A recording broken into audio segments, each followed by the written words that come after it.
Good morning, everyone. Thank you for joining in. Today we're going to go over 12 things to consider before raising chickens. It can be quite satisfying, rewarding, entertaining, and a fun activity for the family, but you do need to do your own research first. It is very important to do so before diving into getting chickens. The first thing you'll need to look into are your town laws. Every municipality has their own rules about backyard chickens. Regulations can range from how many chickens you are allowed to have, if roosters are allowed or only hens. Sometimes permits are even needed for the chickens or their coop if it's over a certain square footage. Many times there are rules regarding how far from the property line a coop can be situated, and often chickens must be confined to a pen or a run according to the town rules. So before you bring home your chicks, you're going to always want to know the laws where you live. If your town doesn't allow chickens, or if you don't like the rules, work to change them. Obviously, do not break the law too many times. Families invest time and effort into getting chickens, only to find out that they have to get rid of them, which can only lead to heartache and unnecessary financial expenditures. Don't despair if your town won't allow roosters. In order for a hen to lay eggs, she doesn't have to have a rooster. They'll lay eggs with or without them. The only difference is the eggs won't be fertile and will never hatch into chicks. The third thing is going to be that you're going to need a coop. Your chickens will need a safe place to sleep in and lay their eggs. You can buy or build a coop or repurpose a garden shed or playhouse. We built our coop with pallets, hence the name Pallet Palace. And the chickens absolutely love it. Pallets and, I can't think this morning. You'll always want to use chicken wire or hardware cloth to close in any gaps to keep them safe, though, from predators. But back to the coop, the rule of thumb is you'll need to allow for 3 to 5 square feet of floor space in the coop for each chicken. And you will also need an 8-inch roosting bar per chicken, 1 nesting box for every 3 to 4 hens in which to lay their eggs. You'll also need some nice soft bedding on the floor of the coop. Straw is a good choice. That's what we use, and we do the deep bed method. Number 4 is the hens will not lay year-round, although good layers will lay an egg every day during the spring and summer. No chicken lays year-round. Once the days get shorter in the fall, chickens will start molting, which means dropping their feathers and growing into new ones for the winter. Most hens do stop laying during the fall molt. Mine have not. They're still laying, but again, it can't make up its mind whether it wants to be fall or winter here, so that may be the case. Once they're done molting, the shorter days also mean they aren't going to be getting the 14 to 16 hours of daylight needed to stimulate the ovaries to release the eggs, so you might not see eggs again until spring. Although you can add light to your coop to keep your chickens laying through the winter. We did do that last year, and it worked just fine. This year, I'm still trying to decide if we're going to do that, just because I think that their bodies need that natural break. Number 5 would be that chickens can live to be 10 to 12 years old. Their egg production does slow down. About the first 2 to 3 years, they'll lay good. And then after that, they'll drop about 20% per year until they stop altogether. So you will need to know and have a plan for what you want to do with your elderly hens, even if that means setting them up in a separate part of the coop. However you want to do it is up to you. Research the different breeds. Definitely there are 100 different breeds of chickens, and that can be overwhelming to a new chicken keeper. We're still, I would say, unaware of about 80% of the different breeds. But we're not too picky on what kind of chickens we have. We just love them regardless of the breed. So if we see one we think is so cute and we do our research to make sure it's going to be cold hardy and all that stuff, then we just go ahead and get it regardless of the breed. But it's up to you. Uh, there are no right or wrong breeds. It's all about what's right for you and your family.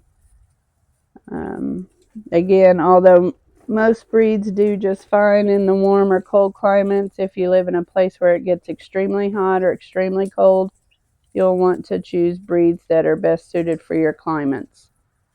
There are some breeds that are more docile, so a better choice for your family, or for families with kids, sorry.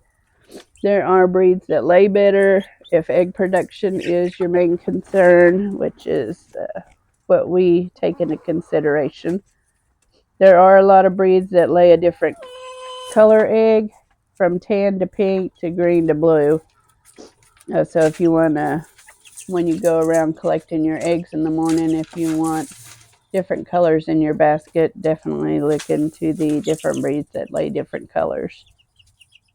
The eggs don't need to be washed, and speaking of that, fresh eggs from your own flock, I say shouldn't be washed. Wash them right before you're about to use them, because every egg is laid with an invisible protective coating called the bloom, and that prevents any air or bacteria from entering the egg through the pores in the shell. When you do wash them, that removes that coating, and then they don't stay good as long, if that makes sense. When you do wash them, just a gentle rinse under warm running water should be sufficient. You do need to wash your hands, though, both after handling your chickens and their eggs, because salmonella can be transmitted from both. The eggs don't need to be refrigerated as long as you haven't washed your eggs. They don't need to be kept in the refrigerator. The bloom will keep the eggs fresh, and it will still be safe to eat even after several weeks out at room temperature. The egg will keep longer in the refrigerator, though, so if you're not planning on eating your eggs fairly soon, chilling them is always better. Number 9 is going to be learn what your chickens should and shouldn't eat. In order to lay all those fresh eggs, chickens need to eat a balanced diet. Baby chicks need to eat a special feed that's smaller in size and higher in protein than adult chickens. Be sure you know when to switch your chickens to each different stage of feed, and chickens also need supplements like grit and calcium to be healthy and lay eggs. Although chickens are omnivores and will eat a wide variety of foods as treats in addition to their feed, there are also some foods that can be potentially dangerous for chickens to eat. So just be careful and do your own research on that. Number 10 would be everything wants to eat a chicken, unfortunately. So predators are a grave concern for backyard chickens. Chickens can't fly, so they are extremely vulnerable to all kinds of predators, including coyotes, fox, hawks, raccoons, and even your family dog.